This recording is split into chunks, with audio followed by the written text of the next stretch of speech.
All right, everybody, welcome. If everybody would mute yourself, welcome to the March 3rd Thursday CARES webinar, Promoting Recovery in Offense Desistance with Lindsey Sizemore and George Braucht, two of our favorite presenters. It's really awesome. My name is Alvin Cotton. I'm the database coordinator here at the Georgia Council, but more importantly, I'm a person in long-term recovery. What that means for me is I haven't felt the need to to take a drink to deal with my anxiety, my depression, my loneliness, my isolation, or my legal problems since September 13th, 2001. That's 23 years. I work for recovery because I want to make sure that every time someone like me is in the mystery of trying to figure out whether to change my life, I want one of us sitting across the table from them because we are the best help. I'm really glad to see such a great crowd today. Thank you all for coming here.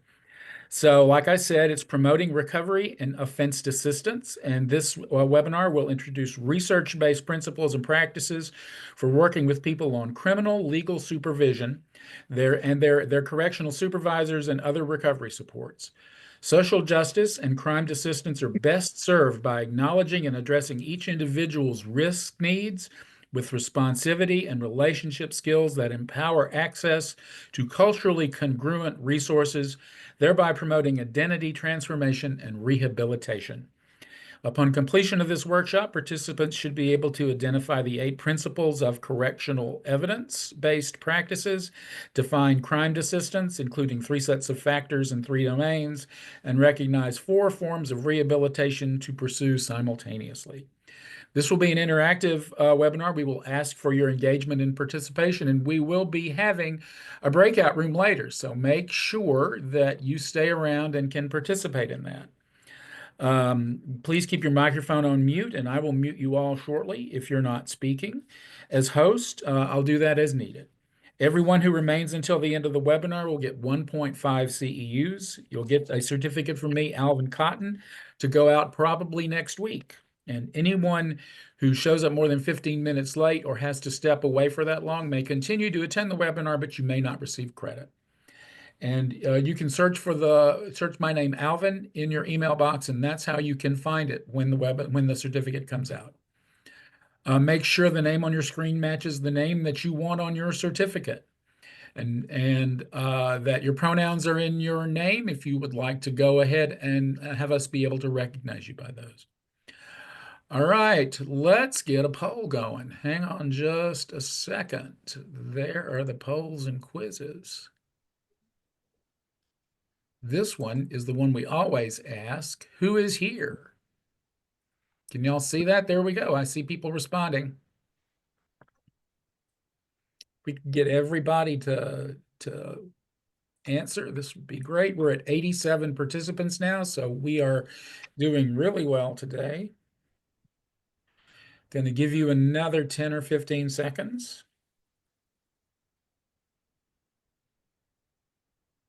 We're up to 68 responses, so let's keep it rolling. If you want to put your CARES cohort in the chat, feel free. All right, and I'm going to end the poll. 81% of you are CARES or CPS, 13 aspiring, 4 clinicians, 2 allies, and 7 others. I will let y'all see that.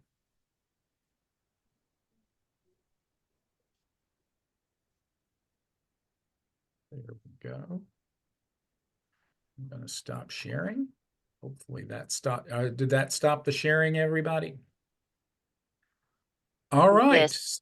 So you all know George. He is the Chief Mission Officer of Braucht and co-founder of the CARES Academy. Has done an enormous, and also the Forensic Peer Mentor Ready for Reentry training. And you all know him. He's been at everybody's CARES Academy. George, thank you for coming back. Thank you. I appreciate this opportunity for sure. Lindsey Sizemore is a Georgia Certified Peer Specialist for Addiction Disease, Mental Health, and Forensic Peer Mentor. As the Georgia Mental Health Consumer Network's FPM Training Director for 6 years, she facilitated 18 cohorts of forensic peer mentors. In 2024, she co-founded the Key Justice Empowerment LLC that delivers customized reentry pro trainings. and she models a pro-social lifestyle based on redemption as she develops and expands her peer services workforce to include people with lived experience in the carceral system. We are in for a treat today. So, George, you want me to do the quiz now? No, hang on just a few minutes. Okay. All right. Well, Well, I'm going to turn it over to the you. time, and a new life is gonna be mine.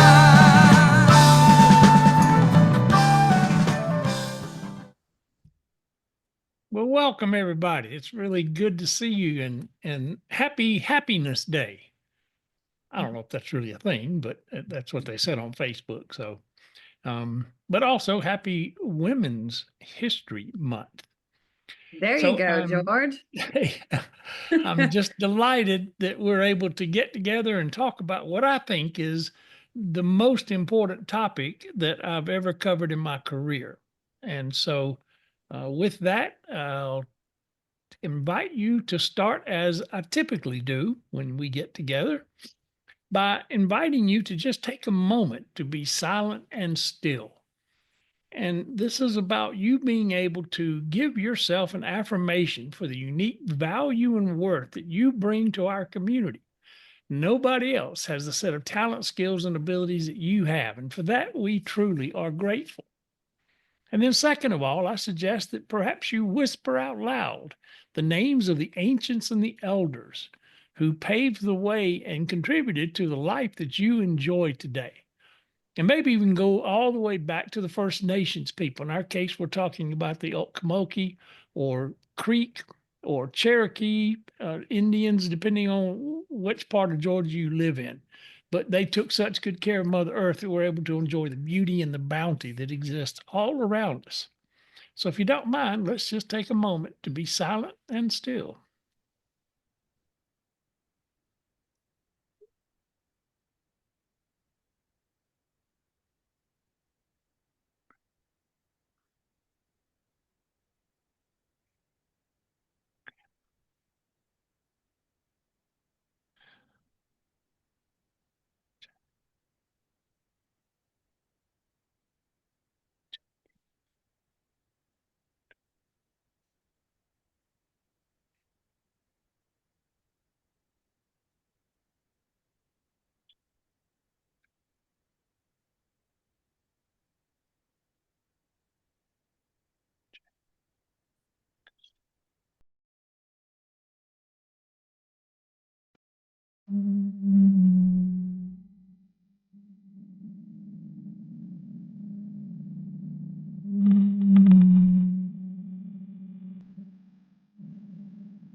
So it really is about that skill of being able to be fully present within our own selves and to recognize the power that exists there.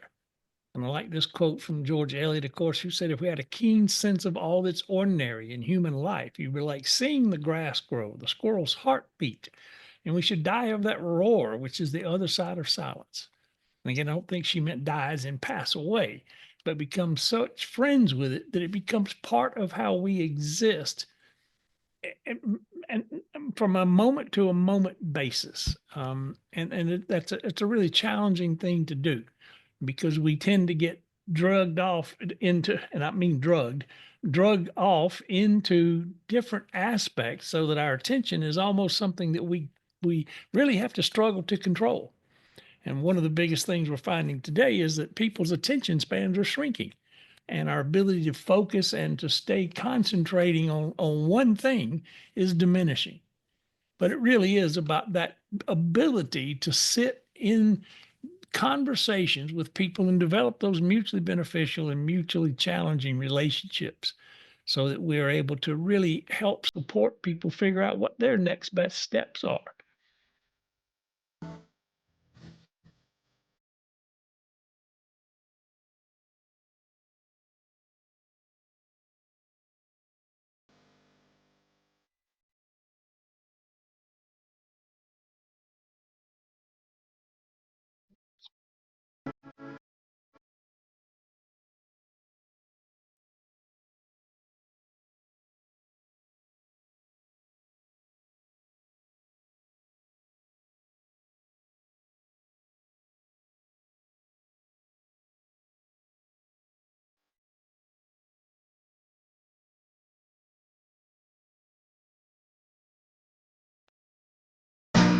I found my thrill on Blueberry Hill. All right. Thank you, George. Thank you for opening up everyone with the moment of silence, like always. Hey, recovery family. I'm super happy to see some of your faces, or all of your faces. Also, thank you to the allies that are here with us. Thanks again to the Georgia Council for Recovery for just making it all happen once again. And then it's always an honor to get to present with George Braucht. We had a little bit of an intro of who we are, and I'm going to go into much more detail in a little bit. But first, I want to talk about some fun things. We are all in recovery. We have all got, different lengths under our belt as far as when we've been out and when we found recovery. And I got together some of these photos just to show you a little bit about who I am. It shows a little bit of the pro-social life that I've been able to really build for myself. And again, I am someone who I have been a certified peer specialist since 2016. And because of working and living and breathing in recovery, I've been able to really create this amazing life where I am connected to my community, where I'm connected to family, where I'm being able to really create memories that I thought at one point I would never be able to do.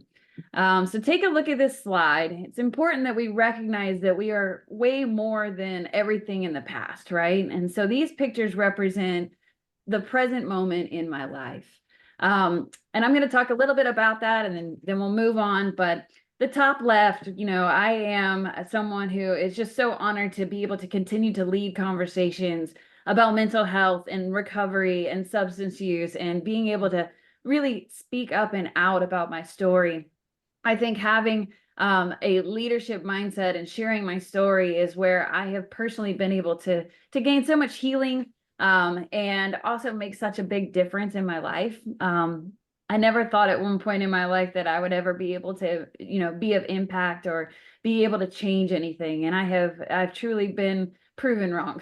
And so that picture at the top left is me just being vulnerable, sharing my heart to so many strangers, standing up on a stage.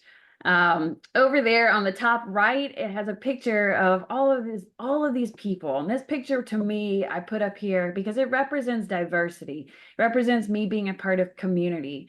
I regularly go and have meetup groups with people who come from all different backgrounds. Each of these people teach me so many things on a daily basis.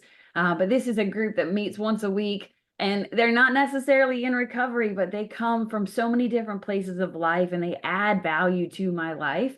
And so I get to regularly connect socially with these people, and it's all centered around health and wellness. And believe it or not, even last year, I founded a podcast with this particular community and now have my own podcast. And so you're talking to somebody who struggled, was homeless, couldn't, had lost everything, 13 years of addiction. And here I am feeling empowered enough to start a podcast, interviewing story after story, simply because I believe in the power of stories. Below these pictures, you'll see me. I'm a godmother, a proud godmother. And so today I get to be a part of a little life being raised. I get to teach her things. I get to take her places and buy her things on special occasions and help her walk and throw her up in the air and see her chuckle. And, I get to see how she is when she's chasing my dog's tail, down the trail. And now I'm a dog owner. I have these things that, I always wanted today because of recovery. The picture of the waterfall, this is a picture that represents perspective. I truly believe that as I navigate everything in life, if I can continue to maintain the strength and ability to have perspective, it allows me to tap into that resilient side of me. Sometimes I like to specifically go places that make me feel super small, like under the Milky Way or on the very top of a mountain. And you'll see that on the next picture down there. That was a picture from the first solo trip I ever took in my life. I had saved up enough money to finally go on a solo trip, and it was just the beginning of so many other trips. I've now traveled across the world, all due to the fact that I found a community who supported my recovery and growth. The picture of the sunflower, this is something that represents self-care. Can't do any of the things that I've been able to achieve without self-care. And this picture is me embracing the sunlight, right? Taking time for me, just allowing the sun to hit my face, breathe it in, take care of myself. And I just feel like that is so important as we do this work. If you're on this webinar, you know good and well that this stuff is not easy. It's not for everyone, and we have to take care of ourselves in order to be anything, at least consistently. The last picture on the bottom left, that's my longest race yet. That happened back in December in Argentina. I ran for 62 miles. That's at the northern tip of a volcano in Patagonia. This picture represents, it's cool and awesome to say that race, but what it really represents is trusting myself, navigating every single condition that environment had to offer. It was freezing, it was dark, it was light. It was a 3-day race in the middle of the wilderness. But I was able to power through and stay committed and finish that race. All because of being able to really trust in myself, to really go the distance. The last picture is my fitness community. I'm really into health and fitness and wellness. And every single day I am connected to this community where they help me by strengthening me, pushing me to be more. And I think that this is absolutely key. And this should be a goal for everyone, to constantly surround yourself by people that are going to be in your ear, cheering you on. And so this is just a little bit about my life, and there's so much more where this came from. But I wanted to share this with you guys because as we go into this conversation today, this is all about building this pro-social life, regardless of being impacted by the justice system, regardless of the barriers that are placed on our life through all of the challenges that we've experienced up until now. We are survivors, and recovery is unlimited, and we can truly do anything that we put our minds to if we believe in empowerment and resilience, and we continue to step outside of our comfort zone to create and build a life that we are extremely proud of. This is the type of stuff that attracts more and more people that are out there hurting and that need to find a way to dream again. And so with that, I'm going to let George take his away.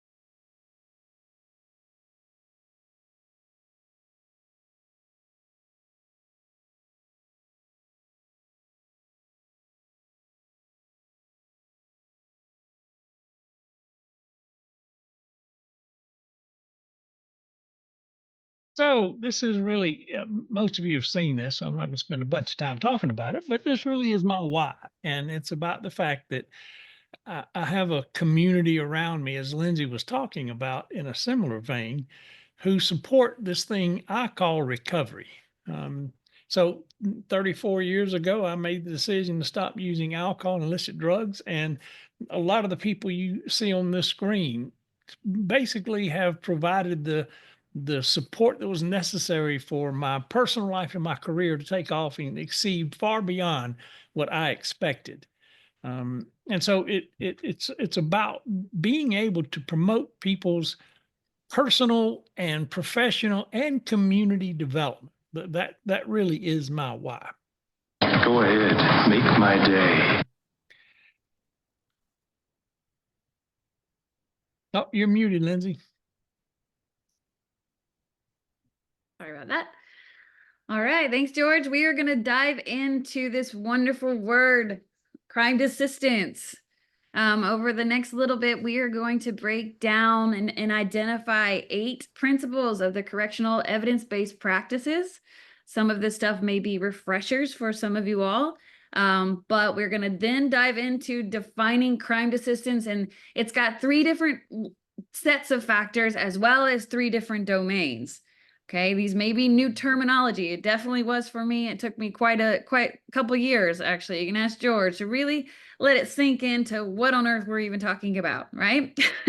And then lastly, we're going to recognize 4 forms of rehabilitation and ways that we could pursue this all at the same time, right? And this is going to be not only useful for yourself, but also the people that we are constantly coming in contact with, right?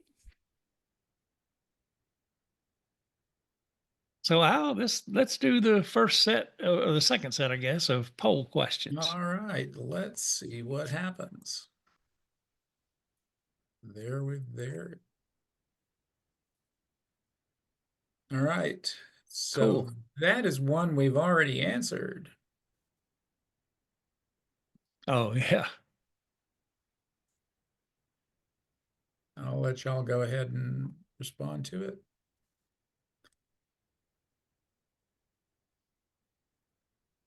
So the second question is, I am A, if you are a returned or returned citizen. Have you never, ever broken the law? Have you never, ever been caught breaking the law? Mhm.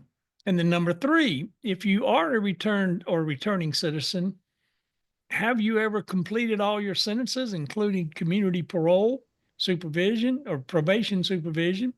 Have you received the right to vote back? Have you applied for a pardon or received a pardon? And have you applied for a restoration of firearm rights? And then number 4, the community at some point, do you think it owes a retributive debt to end punishment? And again, true, false, or just not sure about that one. Hello, Alvin. This is Bernice. Can you please put that back up? Because it went away somehow. Uh-oh. I still see it. Yeah, I don't it's see it still on my screen. end. Yeah, I'm sharing it. I think that's all I can do. Yeah. Oh, okay. Question. So question Yes. number 3. What if you've done all that? Check each one. It won't let me. It says single choice only. It wouldn't let me do more than one. Oh, Huh. no. Yeah, I see that now. Yeah, sorry about that. So all of those for me. Okay. Well, Nice. good job, Cecilia. Yeah. That's Alvin, worth a I'm not able celebration. to see it either. Okay, Yeah, sorry I about just that, clicked everybody. one Yeah, I because it clicked. wouldn't allow more. Right. I clicked one, but I could answer those questions too. You know. Good. Sorry about the problem with it.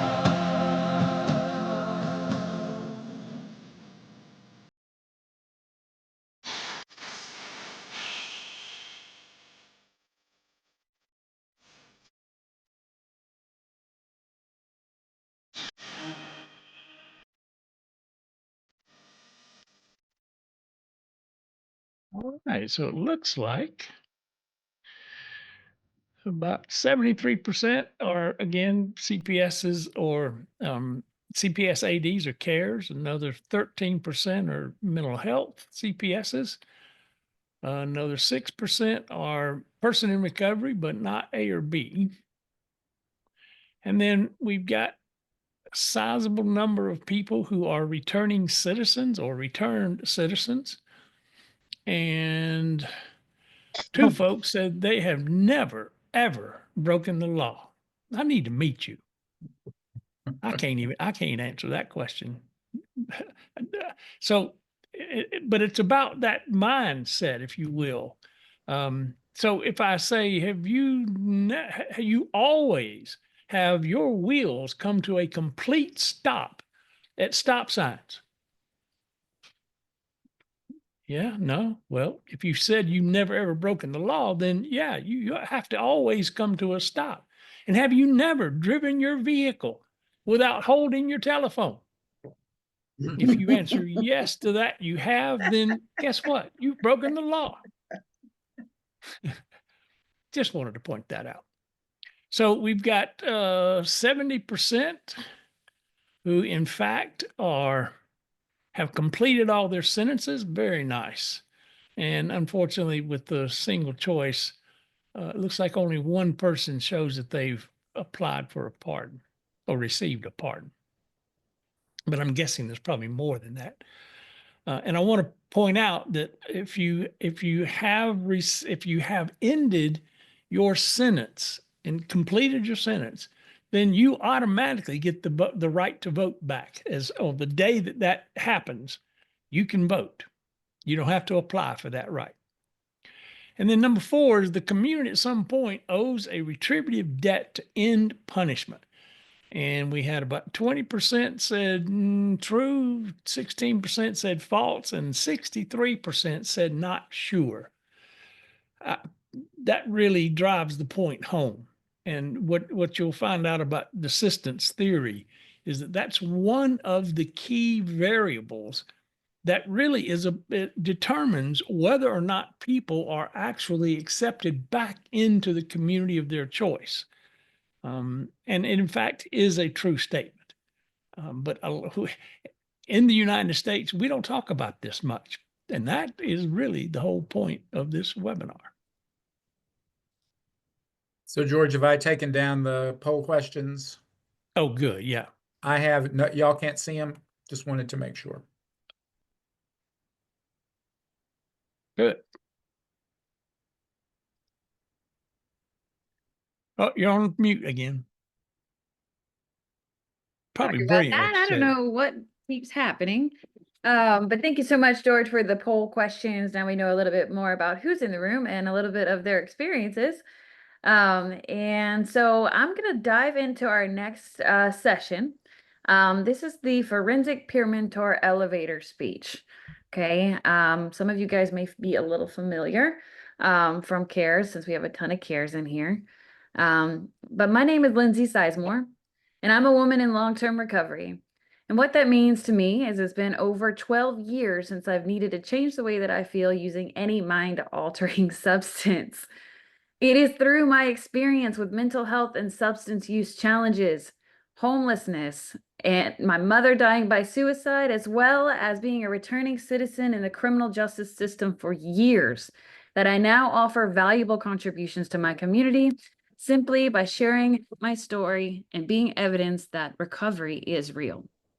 The connection to recovery and the empowerment that I found through programs like the Forensic Peer Mentor Program, it began to interrupt the story that I was telling myself. It was when I realized that I wasn't alone, that I began to create a new vision for my life. And this vision was much greater than my circumstances. Having consistent support, being talked to like a human being, and being taught how to focus on what is right began to feed the person I was becoming, not the person who I used to be.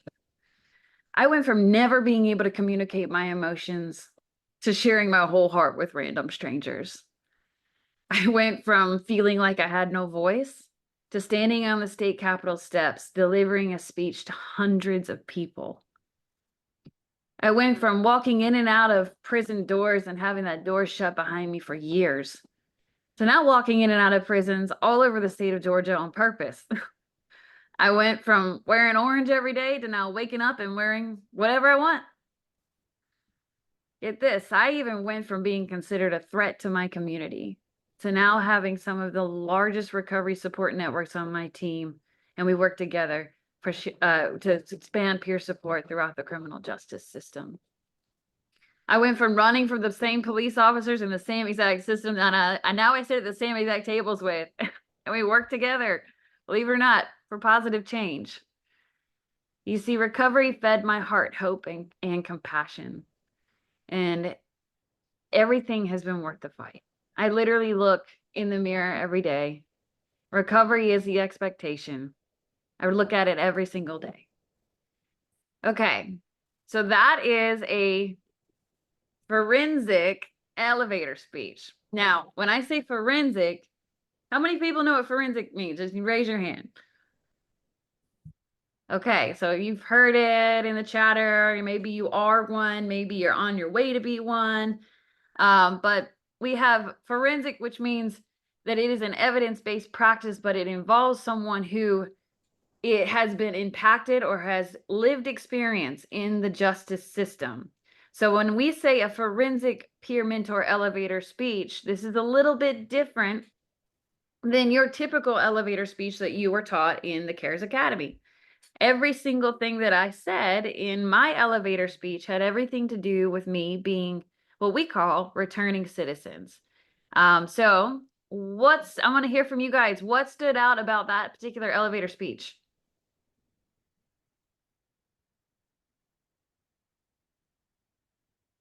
Anything in particular grab your attention? The comparisons from where I used to be to where I am today. Nice. The similarities. That I was Similar. once in that same position that they are in now. Yes. It's all wrapped around what you've, how your life has changed because of the criminal justice system. Yes. Being able to walk into doors that you were once forced into from the other side. You can actually leave. I was when you gonna want. say like the fact that you sit at the same table to serve with the same people that, you know, once had you incarcerated. That's a huge transformation. This is real stuff, you guys. I remember sitting in the warden's office when I was still incarcerated with handcuffs on my wrist and ankles, and I remember going back in, obviously once I was out and in recovery, sitting in the same exact meetings with that same warden. It's just mind-blowing. You know, now I'm required to carry a police radio while I'm on the model trains. Nice. Okay, so any last comments before I move on? I was gonna say that I just like how you you don't criminalize them or put the blame on them. You're like, hey, they were helping me. Yes. And so I'm sitting with them and working with them. And I think that's cool because a lot of times you hear the opposite. So it's just really cool. Absolutely. Yeah. And then a lot of what we're going to be doing in this field, we cannot do without relationships that we have built throughout the system, because that's ultimately how we help other returning citizens, is by having those good relationships with those allies. And also when you are speaking to, say, a room full of uniformed officers, that is my way of saying, hey, I go here. This is what I already am doing. And so if you want to work together in the future, I'm happy to do that with you too. So I'm owning this. And so if nobody, when I speak it in this way, nobody's questioning whether or not I go here. I'm saying I work together with the system for positive change, because it's my way of affirming this over my life as what I do. And if you want in on it, officer or judge or courts or whatever, then we can work together as well. And it's a really important point that you are, as a forensic peer mentor, you're going into an environment that may not be as enthusiastic about you or your role. 20 years ago, back when I worked with the parole board and worked with the Department of Corrections, it was not uncommon for the stigma and discrimination to just be rampant. You know, once a criminal, always a criminal was kind of the mindset.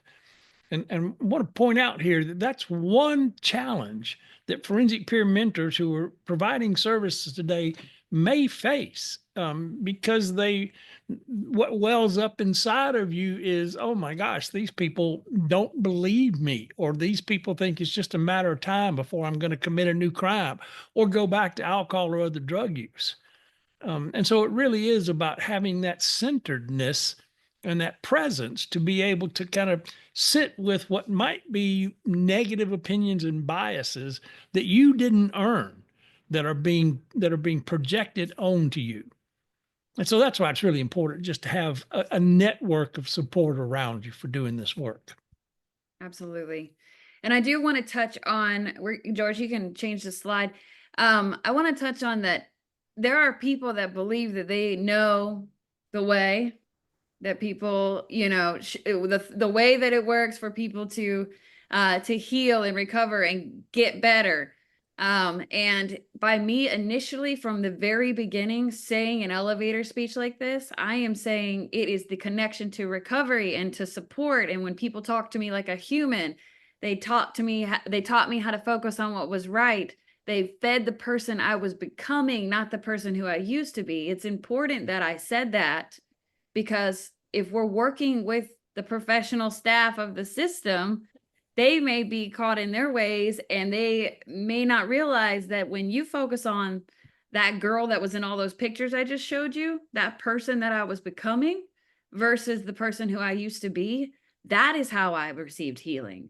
That is how I was able to continue to say, I can walk into prisons now all over the state on purpose.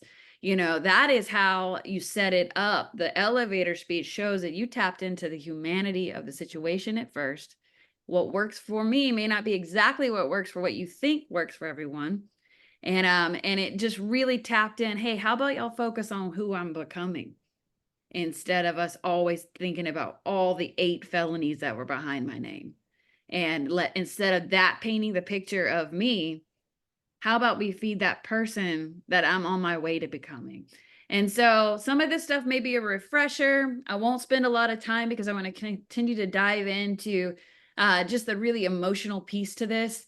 Our elevator speech, it's a 2-minute spiel. We need to be armed with these elevator speeches and ready to rock at any point in time, whether you're going into a meeting, whether you're doing a presentation, whether you're literally in the elevator or the grocery store line. You need to be able to be ready, because you have no idea the opportunity that could come and the connection and the deeper level that could be created with someone if you are not armed with this story, especially in the justice system.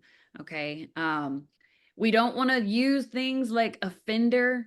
We don't want to use things like addict. And we know this stuff from our CARES training, but those of you on the call that may need a reminder, these things are very negative language, right? It's stigmatizing.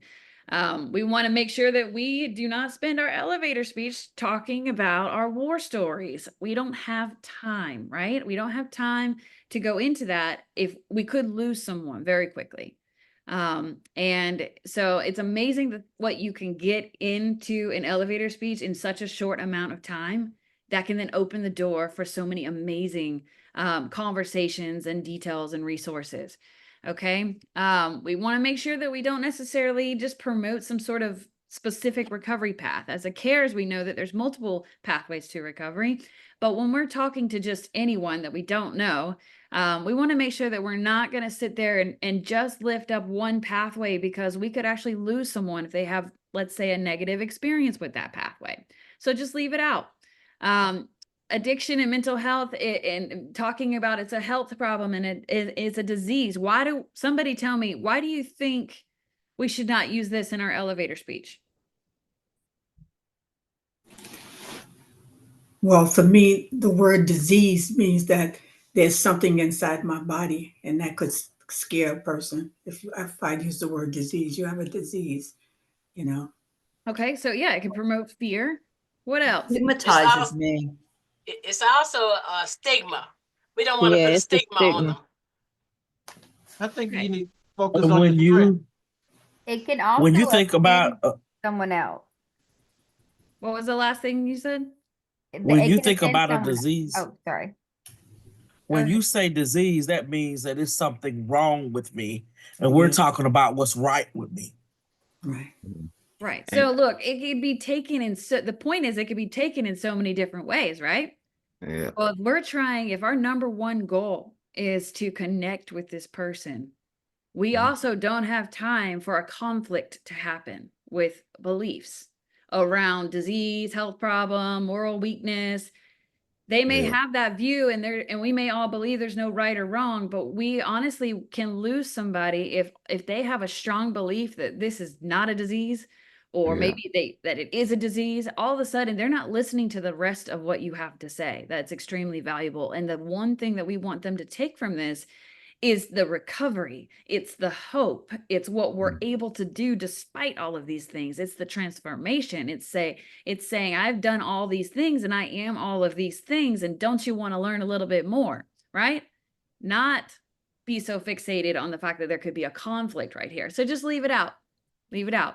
You will have opportunity to dive deeper at a different time, but the elevator speech is important to initially grab the attention and connection with someone that could really, really, it could change their life.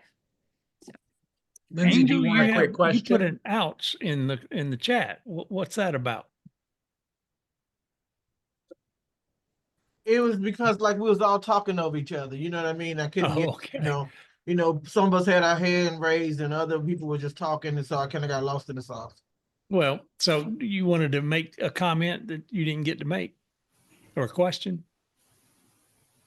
I'm sorry. I'm just listening. Okay.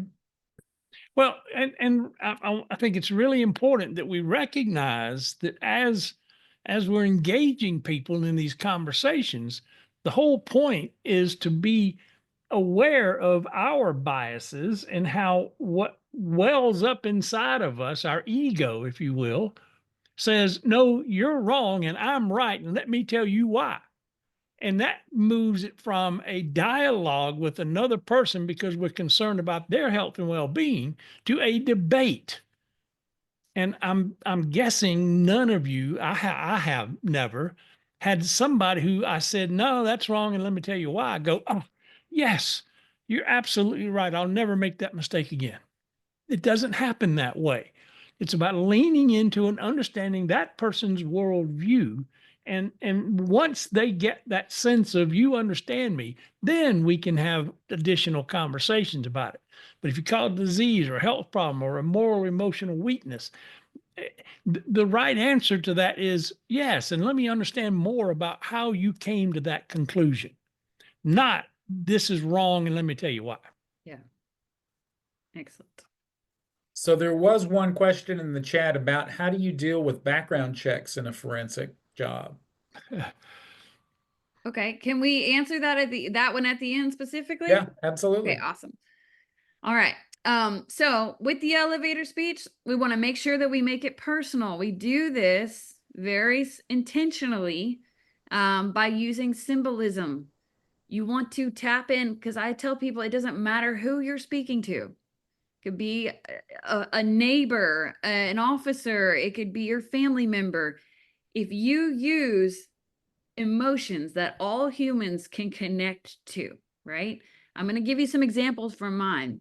Then all of a sudden you've connected with that person's emotion. It doesn't matter what you're actually even going to say next. You've tapped into an emotion, and then you're going to bring the hope in. I said, as one of my examples, I said, I went from never being able to communicate my emotions to sharing my whole heart with random strangers. When I said I went from never being able to communicate myself, pause right there. Doesn't matter who I'm talking to. Everybody at some point in their life has been in a place where they have felt like they could not communicate what they were feeling. Okay. So by me saying it like that, I'm connecting to, it doesn't matter who it is I'm talking to, right? And then I flip it at the end to sharing my whole heart with random strangers. And then the next one I say, I went from feeling like I had no voice. Again, everyone has experienced something in their life where they have felt like they had no voice. I tapped into an emotion. Okay. When I said I went from being considered a threat, because let's face it, that's what I was considered. I was considered a threat to my community. That's a harsh thing to say and to think when you're looking at me say it, but that is exactly what the criminal justice system does when you have a criminal record placed on you. So by bringing that to light, it wells things up on the listener. And therefore I'm connecting to an emotion. And so when we use emotion infused symbols and metaphors, we're trying to get people, maybe it's a tear that goes down their face. How many people have been telling a story, or maybe you're the listener and you felt chills? You know, it could be hot as anything outside, but you're listening to something and you felt chills go through your arms when somebody was saying something. I've had it, and I've just been relaying a story of something else, because what's happening is you're connecting, you're physically connecting to the emotions that you're feeling, right? And so when we use these examples in your story, you're going to make more of an impact. We'll impact with words, but we're going to impact with emotion, and we're going to impact physically too. We want to use those in order to make that impact so that people can then open up for more dialogue later. Use the transformation pieces. I went from wearing orange every day to wearing whatever I want. People can visualize that. They now see me for a brief second wearing orange in their head, and then they see me now wearing, whatever green shirt I have on right now. They see me walking now into a prison, and then they see that door slamming and locking. Maybe they even hear it when I say it. Being detailed about the visual and painting the picture allows people to be brought into that moment for a second to feel it. But now they see me with a key or a badge or access going in and out of a prison, and they see the freedom in that. When people can visually see that transformation and they can feel it, they start to believe, right? They believe more. When you share more understanding and empathy is created. Okay.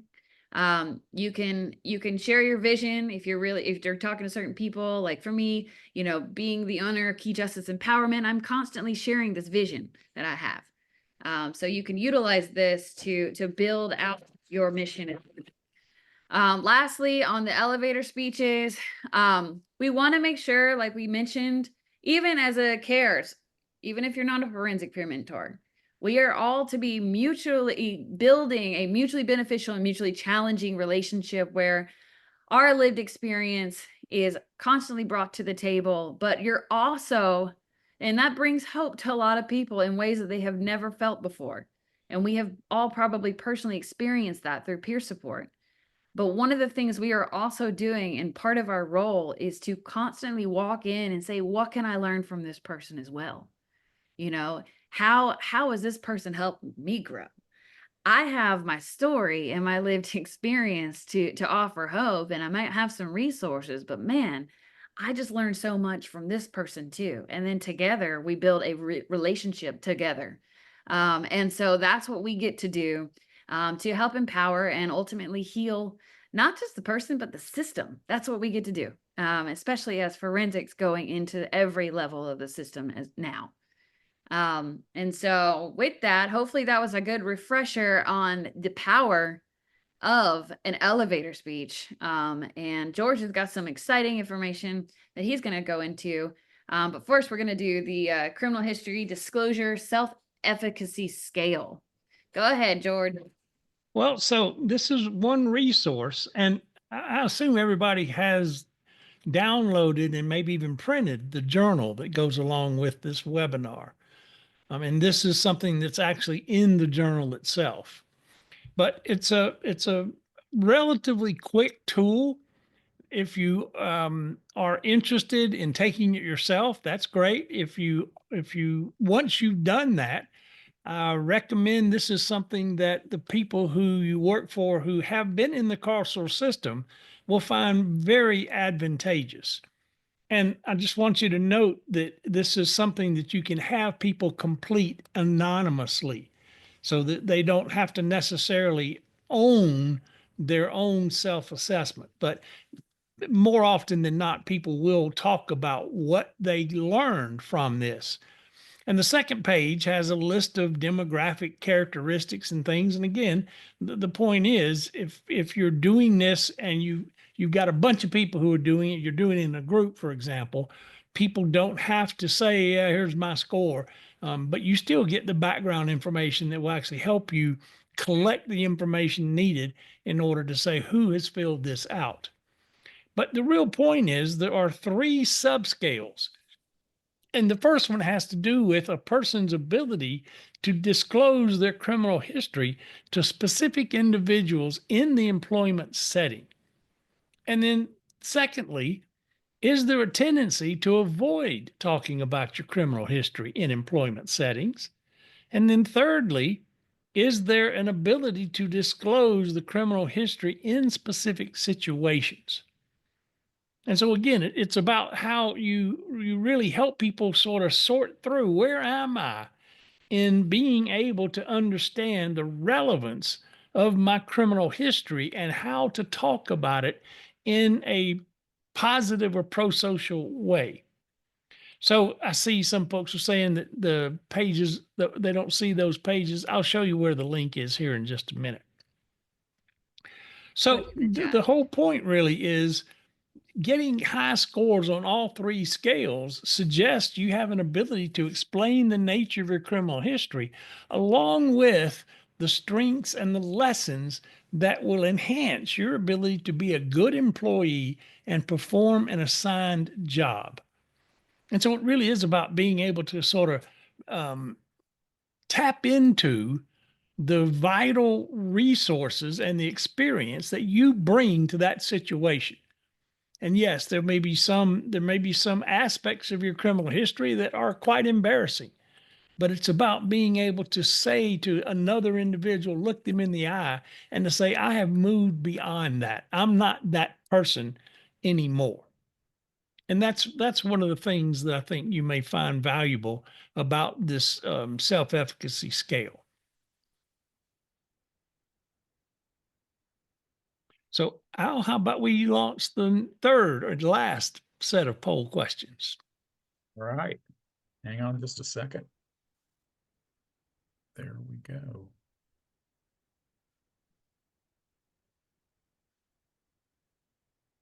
So if you are a returning or returned citizen, number one, have you participated in a job readiness training or education program since returning to the community? Yes, no, but should have, or no, have not needed to.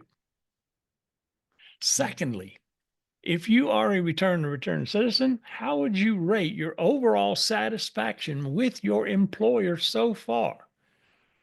Very dissatisfied, dissatisfied, neither satisfied nor dissatisfied, satisfied, or very satisfied.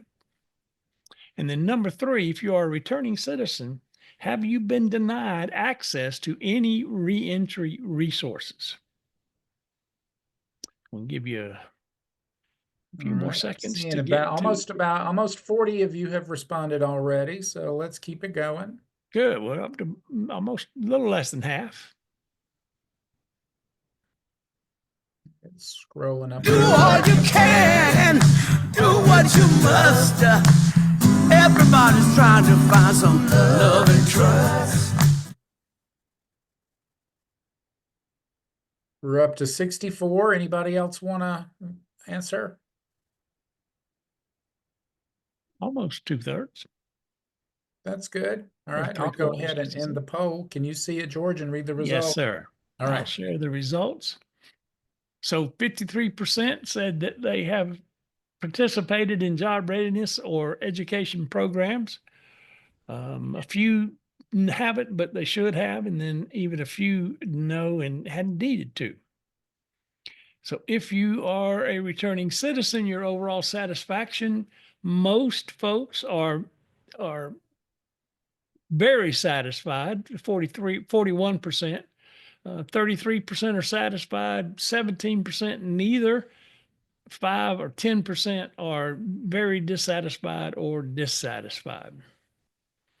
And then have you been denied access to reentry resources? 20% say yes, 80% say no. And so I think this really gets to the heart of the challenge, which is we have a system that really is designed to keep you involved in the system. And Georgia has the highest incarceration rate of its citizens of any state in the United States. And the United States has the highest rate of citizen incarceration of any other country on this planet. So we lead the world. And some would say that it's nothing more than an extension of the colonialization and the slavery that this country was built on. And in Georgia, it's really kind of it's pretty amazing how this works, but it's about, as a returning citizen, you getting your rights back and the community actually acknowledging that you have value and worth. And so that's fundamentally what this is all about. You want to add anything to that, Lindsey?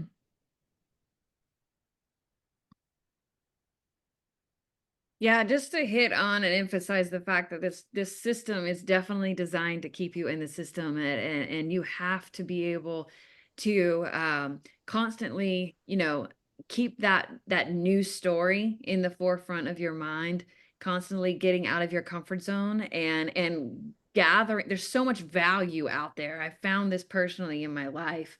And I mean, we have a recovery community that keeps us strong and keeps us focused, but to constantly get connected and build resources and not necessarily, and don't just stay somewhere because you feel like you're, that's all you can do, especially when it comes to employment and things of that nature. People that are impacted by the justice system, we can easily stigmatize ourselves in a lot of ways, right? The system already does it enough for to us. And so sometimes we have to kind of step aside and say, hey, I can be doing more right now. I can have more of a purpose and an impact, things of that nature. And so we want to make sure that we are constantly challenging ourselves. And sometimes it just takes a little bit of courage. It takes a little bit of courage to continue to get connected to other communities and continue to just try something new and not necessarily use everything that you've gone through, but not necessarily get stuck in just this same narrative and story that you've told yourself, because your life is just beginning in so many ways. And anyway, I could keep going, George, but I know we have a lot to cover. Well said. So I want to show you a short clip of a video by Fergus McNeil. And what I want you to pay attention to is what are the three sets of or strands of factors and the three domains of desistance theory. And well, we were going to do a quad breakout room, but I think we may not have time to do that. So let's just plan on watching this, and then ideally we'll have some conversation around it. Hello, I'm Mr. Red. So as we go into this discussion, let me remind you of the pink Orsies. And for those of you who've been to the CARES Academy, you have that tattoo, right? It's right there on the back of your hand. That's the pink Orsie. Do you see it? So the idea is to practice intentionally not knowing or curiosity, and to use open-ended questions. Closed-ended questions are appropriate sometimes, but more open-ended than closed. Use affirmations and validations. Use reflections or paraphrases. Use summaries. And last, on purpose, is information giving. So once you get that recognition from the other person that they understand that you get their perspective, then you can begin to share information. But it really is about having that cultural shift so that you are able to explain to the other person what they have said that is most relevant to them. And from their perspective, what does it mean to them?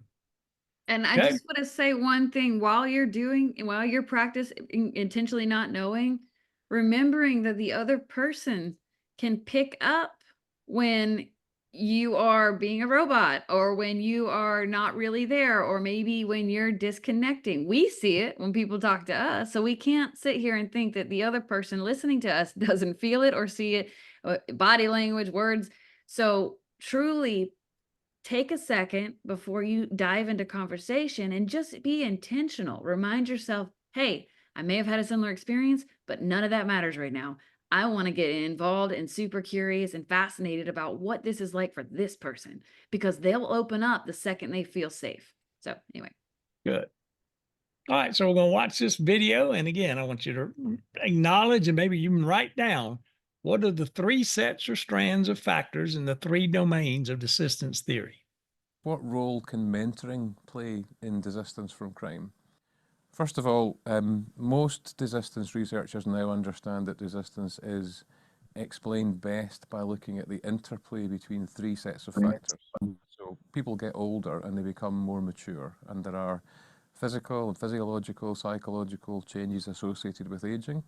But, and this is the second strand of theories, those changes are also social in character.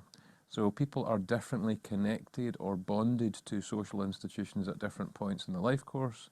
Their relationships with work or employment, marriage, training, civil society more broadly, those relationships shift over the course of one's life, and that affects your behavior, your associations, and this is the third strand, also affects your identity. So how do you see yourself?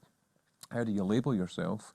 How are you labeled by others, and with what consequences and effects? So these three sets of factors, age and maturation, social ties, and individual identities or narratives, interconnect to influence the extent to which individuals are involved with offending behaviour, move away from offending behaviour, and move into social integration.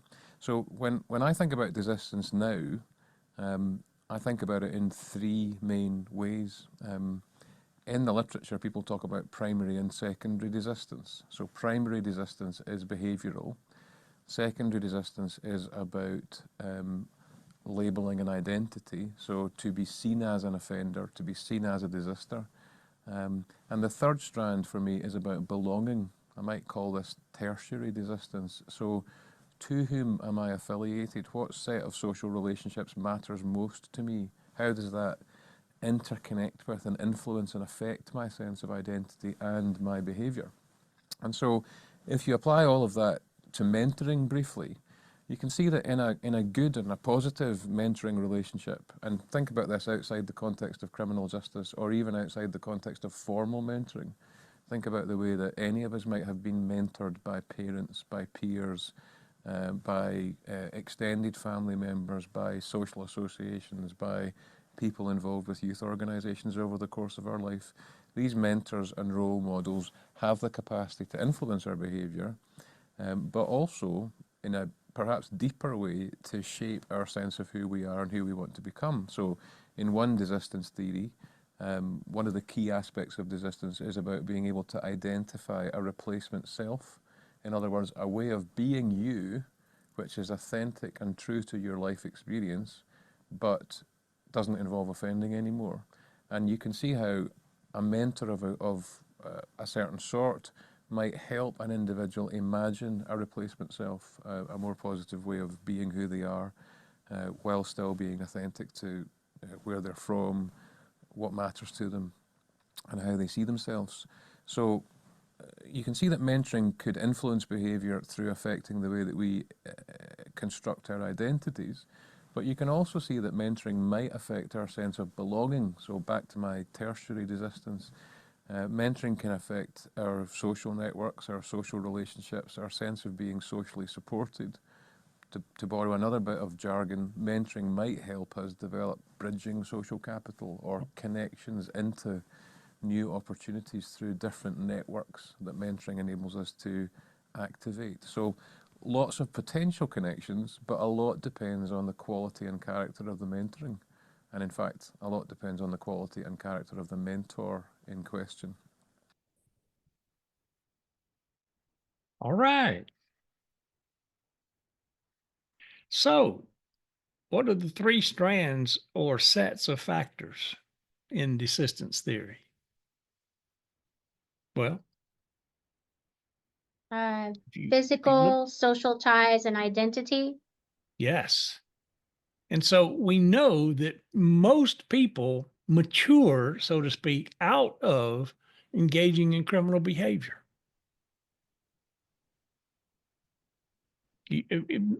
Most people who are in jail or prison tend to be younger. Now, that's not obviously always the case, but there's a significant amount of research that shows the older you get, the less likely you are to commit a crime. What's the second factor? And Mary, I see you've got them all three laid out there.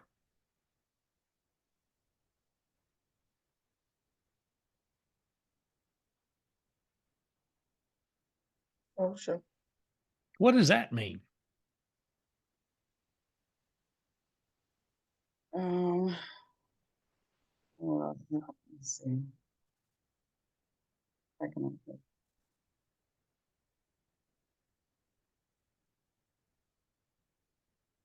Who you Cecilia, it's about socialize with and the type of people that you socialize with. okay. Well, and we often will say the opposite of addiction is not sobriety, but it's Connections. exactly. Connections. And so part of the challenge that has to happen is that many times the social network of the individual who is committing crimes or breaking the law is antisocial, meaning we're surrounded by people who think it's okay to do that, or that you even have really good reasons for doing it. And a key part of that transformation process is to move away from that set of networks to creating relationships with, you heard Lindsey earlier say, pro-social connections, people who believe that it is important to live a life that promotes the safety and the health of our larger community and not get overwhelmed with me having the right to break the law because of injustices that I've experienced in my life or whatever. So it really is about those social bonds and engaging in social institutions like employment, like school, like marriage. And then being a mentor is another way of fulfilling this factor that is so significant based upon the research. And then what's the third one?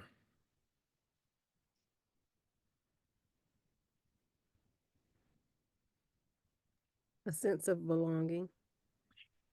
Well, it really is about I'm talking about the research-based desistance Identity. factors.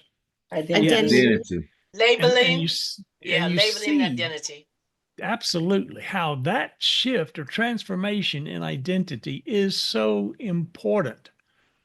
Now, what the research shows is that often that transformation typically isn't fulfilled until 3 to 5 years post-release. In other words, it often takes that long to create the sort of social connections that allow a person's identity to go from, yeah, I'm guilty, or no, I'm being picked on and I deserve better than the way the system has treated me, to I am a person who is engaging intentionally in promoting the safety and the health of my community, because that's where I find value and worth in who I am. And as you heard Lindsey talk about, it's about being able to incorporate that transformation into that elevator speech. Exactly. And I said I had been a certified peer specialist for 9 years, leading the forensic training for 6 years. These things take time. And then one day I woke up and I had this identity of myself of this is who I am because of all the things that I survived. And now I get to do this. And when you say I get to impact and I get to help people dream again, and I get to see them cross finish lines and achieve things that they've never thought they could, like I get to identify myself as a change maker, as that hope dealer, as the things that we see all the time. But that didn't happen fresh out of prison, but it definitely took, I wasn't like calling myself all of those things, but eventually, because of all of those other factors, I am able to then identify myself. And it truly is all about getting to that place, because that's when you experience this freedom that it doesn't matter that I spent years in prison. It doesn't matter in a sense that it holds me back anymore. I'm an open book all day long, and it's a great way to live. It is truly a part of who I am. And so, but it's looked at in a positive, empowering way. And it really, you see it in people who have no idea what it's like to be locked up. You see it the second they hear you say it, they're just like, whoa, what? But anyway, it is my identity, and you say it with confidence and honestly pride. I'm proud of myself. proud of myself. I can't wait to see what's next. But this is something that happens, as you get out. So go ahead, George. Well, so it's the second element that I wanted you to focus on when you would listen to Fergus McNeil is what are the 4 forms of rehabilitation? And the one that to me is most relevant is moral. In other words, it's important for the community and the state to end punishment at some point. And so how does your community acknowledge that? And there's rituals and ceremonies that are, that's an important part of what makes an effective community. How do you celebrate the fact that you've got somebody that you're working with who is 3 years into their recovery or 3 years into living a pro-social lifestyle? And you don't have to wait till 3. I'm just using that as a marker. And the more we build those rituals into our community, the more it contributes to the individual sense of, wow, I actually am changing, and people are recognizing that I'm changing in a meaningful way. And so you can see the other forms of rehabilitation. It really is about our relabeling both ourselves, but also the community, so that I'm no longer a returning citizen. At some point, I become a returned citizen. And that little change of nomenclature certainly is relevant. And then as a result, the last one is the judicial aspect. And this is a challenge because you have to jump through hoops in order to get your record restricted. You have to go back to each court and have them do that. Certainly you can apply for a pardon, but the minimum typically is 5 years post-sentence end. Now you can shorten that some if you can demonstrate that your ability to get employment or to get a promotion at work is jeopardized. But it's still about your ability to lean into a pro-social life and demonstrate that to the community. So there's occupations in this state that if you have a criminal history, you cannot qualify for. You can't be a barber or a beautician because the licensing board is going to look at your application different than if you don't have those convictions in your past.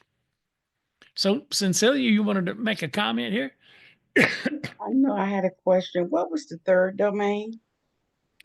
The third domain had to do with the person's identity, how they see themselves, as well as how others label you. That helped. Gloria's hand is up also, George. Yes, Gloria, go ahead. This Saturday, my church, I'm on the board of the prison ministry at my church. Nice. And this Saturday, we're doing the family day. We do the family day at the men's reentry off of Constitution, and we do the family day at the women's. And the thing is, now when I get there, and if I'm running late, the wardens at each one be like, look, I was waiting for you to show up. They're looking forward to it, huh? Excellent. So, yeah, Michael, it's ironic, isn't it? Go ahead. You want to unmute? Yes, I've run into several people and experienced it myself, having to go through an individualized assessment from charges from 10 years ago to get a new job as a certified peer specialist through the Department of Behavioral Health, which I was so flabbergasted. I just couldn't believe I'd passed through everything else, And that is, talk about a flashback and feeling like you've been slapped in the face, No question. And it's so ironic. I mean, they are the ones who have sponsored the CPS mental health and CPS AD and the forensic peer mentor training. I have their yet they hold it against you. Say again? I said I have their name on my certifications. Exactly. But yet they won't give you a job. Well, they just make you go through that individual assessment and defend yourself again and again, Yes. even though it's all done and over, long Yeah. time ago. Well, and I talked to somebody yesterday, as a matter of fact, who could not get a pardon because they had a charge from, I think it was 20 years ago, that was dead docketed, meaning it was on the books, but there's no way they'll clear that off because of legal restrictions. And yet that is preventing this individual from being able to get a part. I mean, it's bizarre. George, Angel, I was you going had to your give hand you a up. time check. It's 6:18. Good. Thank you, Al. Yeah, it blows my mind that the same state that incarcerates me now employs me. Yeah. It blows my mind that the ladies from the Justice Department come to me and ask me for help with other individuals. I open up my center twice a year for people that's on probation or parole to see if I can get them involved in services. How can the agency that I work for assist them into getting a better quality of life? That's Good just for like you. everything I've been through all my life. I get to give it back. Excellent. That's got to feel good. Charles? Thing. This was years ago. I met a judge down in Miami who's long gone, and not as in the courtroom with her being charged with something. But if you want to have fun, look up Ellen Marphonius. She was interviewed many times by the media, because if somebody came in and were charged with 5 different types of crimes, and they were found guilty of those 5 crimes, she would give them the maximum sentence for each charge.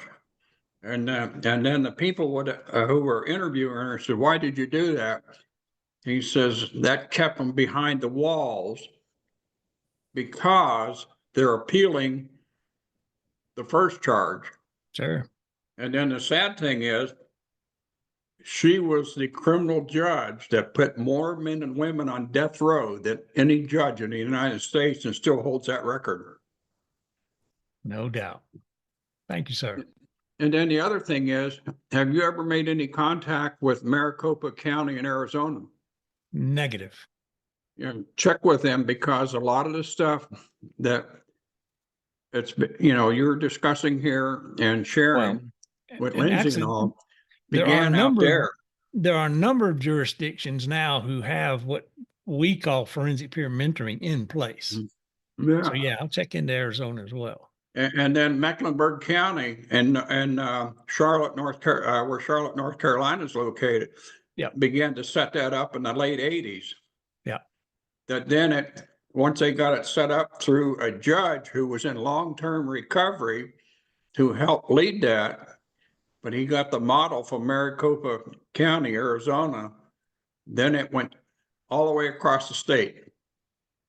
Nice. Mary, what you got? Well, what I was gonna say is, a lot of times, well, okay, I'll just say from my point of view in things, after 20 years of being out of the system, I still fight tooth and nail with the system to be a part of the system. I mean, I have to fight, like when I wanted to go back to school to further my education, I had to fight for, you know what I'm saying? And then as far as going for a pardon, I was denied that because I don't live in the state in which I committed the crimes. Gotcha. Yeah, you have to go back to that state's parole and pardons board, whatever they call it there, for sure. And one last thing, after all of that, even finally being licensed through the state of Georgia, I still find that I run into that struggle of having to defend the criminal past. Yeah. Sorry that that's happening. Well, I want to just mention, and you've got this in your journal, that the system itself operates in the United States in particular around what's called risk need responsivity principles. And risk is basically an actuarial assessment that's done to determine what the likelihood is of a person committing a new crime. And it really is used to inform who gets targeted for more intense interventions as opposed to less intense. So the higher your risk score, the more likely you are going to have to go into multiple programs in order to address, well, what we would in the behavioral health world call stinking thinking, as if that's going to solve the problem. And no, but that's the way the system thinks.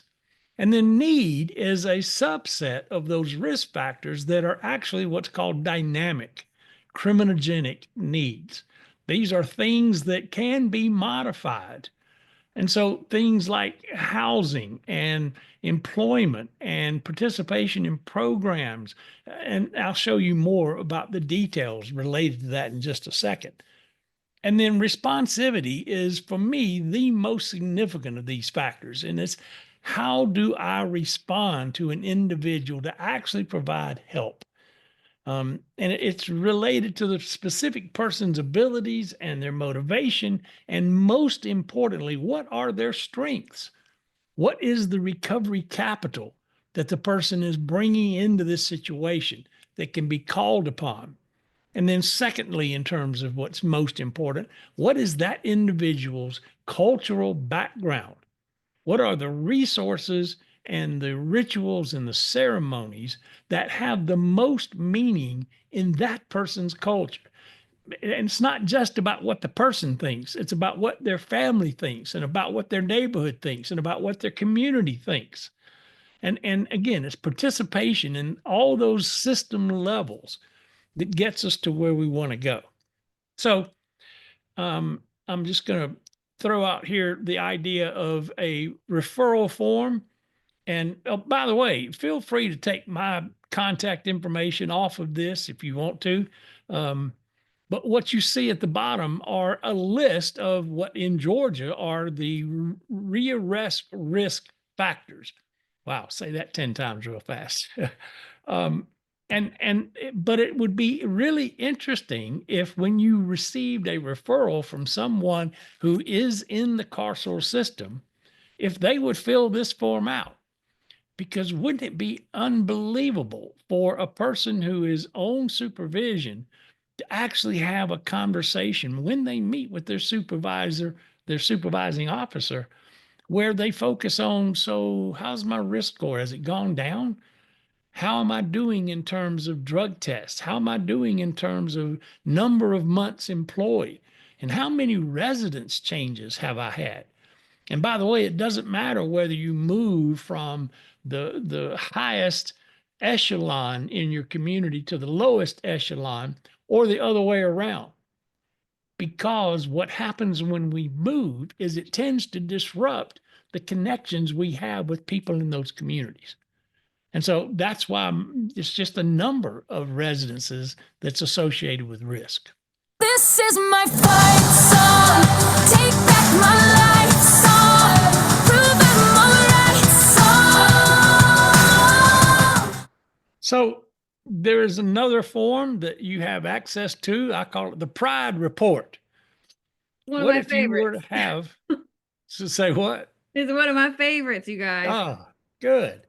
So what if you once a month had the folks who were still under supervision who were coming to you for services, if you had them complete a personal recovery, individual development, and expectations report, where they actually talked about all the sorts of things that we know is related to a person's shift in their identity and they're moving towards a pro-social life.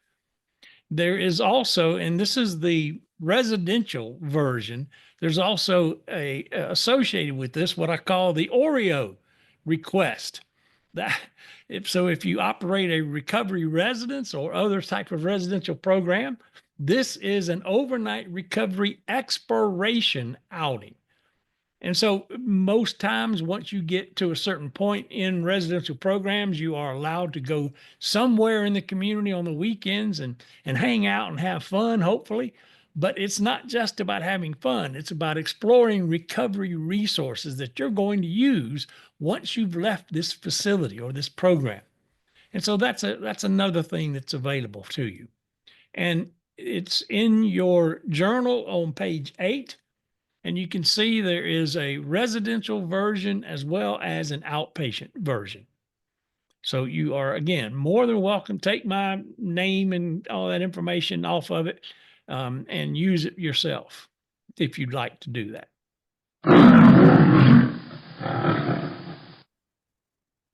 Okay, I don't know if you guys have ever heard this African proverb before, but it says, until lions have historians, tales of the hunt will always glorify the hunter. And due to time, I'm just going to kind of dive into what this means. So basically, those in power, so the hunters, right?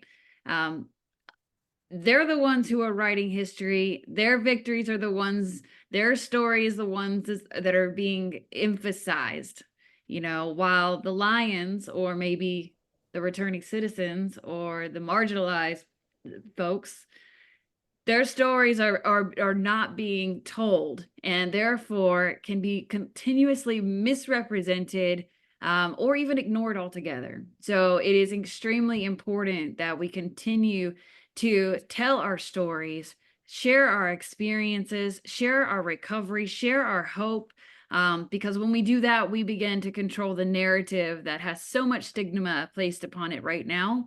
And when we are able to control that narrative of, hey, we do get back up, hey, we are hope dealers, hey, we are amazing leaders in our community, when we're able to show and tell those things, then we begin to shape the world, we begin to heal communities, and we begin to especially reshape the criminal justice system.